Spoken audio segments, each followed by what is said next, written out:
काही ठिकाणी अपरिहार्य परिस्थिती असते, साधुग्राम आहे तिथे काही झाडं काढावी लागतील, पण आम्ही ती पण काढून दुसरीकडे शिफ्ट करू. त्याचं रिप्लांटेशन आम्ही त्या ठिकाणी करू. त्याचे खड्डे मोठे आम्ही तयार करतो आहोत. त्यांच्या समोर त्यांचे जे सगळे वृक्षप्रेमी आहेत त्यांनी स्वतः हजर होते बघावं. माझं असंही म्हणणं नाही आम्ही सर्रास करतो झाडाची करणार नाही, अजिबात करणार नाही. वृक्षाविषयी त्यांना जेवढं प्रेम आहे तेवढं आम्हालाही आम्ही त्या बाबतीमध्ये आमच्या क्षेत्राचा कुठलाही वेगळा हेतू नाही.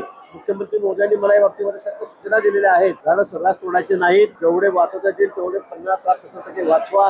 त्याचं रिप्लांटेशन करा आणि तुमचं एक झाड जरी जाईल तर 2 झाड जातील. त्याच्या बदल्यामध्ये आम्ही 1000 झाडं काढले तर तुम्हाला 10,000 झाडं इतके सुंदर लावून देऊ. त्याचं जतन करू, मोठी करू. ती नाशिककर सगळे त्या ठिकाणी जंगलामध्ये त्या बघायला जातील. पण काही ठिकाणी अपरिहार्य परिस्थिती असते, साधुग्राम आहे तिथे काही झाडं काढावी लागतील, पण आम्ही ती पण काढून दुसरीकडे शिफ्ट करू. त्याचं रिप्लांटेशन आम्ही त्या ठिकाणी करू. त्याचे खड्डे मोठे आम्ही तयार करतो आहोत. त्यांच्या समोर त्यांचे जे सगळे वृक्षप्रेमी आहेत त्यांनी स्वतः हजर होते बघावं. माझं असंही म्हणणं नाही आम्ही सर्रास करतो झाडाची करणार नाही, अजिबात करणार नाही. वृक्षाविषयी त्यांना जेवढं प्रेम आहे तेवढं आम्हालाही आम्ही त्या बाबतीमध्ये आमच्या क्षेत्राचा कुठलाही वेगळा हेतू नाही.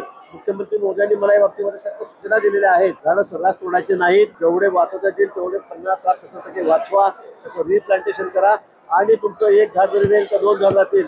त्याच्या बदल्यामध्ये आम्ही 1000 झाडं काढले तर तुम्हाला 10,000 झाडं इतके सुंदर लावून देऊ. त्याचं जतन करू, मोठी करू. ती नाशिककर सगळे त्या ठिकाणी जंगलामध्ये त्या बघायला जातील.